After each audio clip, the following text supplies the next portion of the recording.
Hi mga sisay! For today's mini vlog, magluluto na naman tayo ng egg noodles! Ayan, ito ay isa sa mga paborito kong pagkain lalo na kapag ako ay nagki-crave sa jampong. Yung jampong kasi mga sisay, isa rin yan sa mga paborito kong pagkain. Kaya lang, medyo maanghang siya at si Sisay Adit nyo nga ay umaatake na naman ng acid ko ngayon. Kaya hindi ako makakain ng mga maaanghang na pagkain.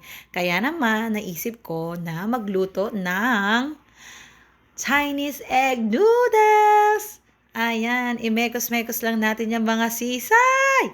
Ganyan siya kasarap. Sobrang sarap niyan, lalo na kapag ganitong malamig-lamig ang hangin. Ayan ang aming mga ingredients. Simple lang ang ingredients ng egg noodles, mga sisay. Para ka lang din nagluto ng ating pansit gisado. Kaya lang, kukunti lang ang ilalagay mo sa ating Chinese egg noodles. Ang pinaka nagpapasarap lang dyan ay ang ating light soy sauce galing sa China, ang ating dark soy sauce na galing din sa China na hindi ko rin sa inyo na ipakita kasi nga sisay, ang kamay ng inyong Sisay Adit ay injury.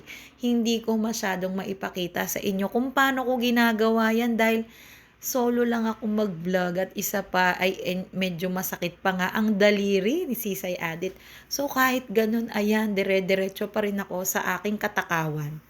Ganyan talaga pag ako'y nagsisiba. Alam niyo yung sobrang takaw mo. Sobrang takaw ni Sisay Adit nyo talaga na pag ako yung tipo ng tao na pag nakakita ako ng mga nagbablog, lalo na pagkain sa madaling araw, talaga nagkikrave talaga ako ng mga sisay. Hindi talaga mawala sa isip ko 'yan at gagawa ako na gagawa ng paraan para lang maluto ko yung gusto kong pagkain. Gano'n talaga ako ta's kinikilig-kilig pa ako sa tuwing nakikita ko yung kinakain ko na nagawa ko. Ayan, ilagay na natin yung gulay.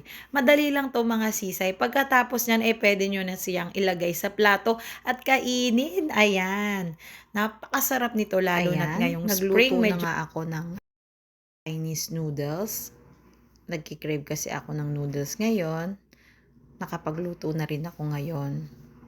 Isa siya sa mga paborito kong pagkain, mga sisay. So, tara, kain!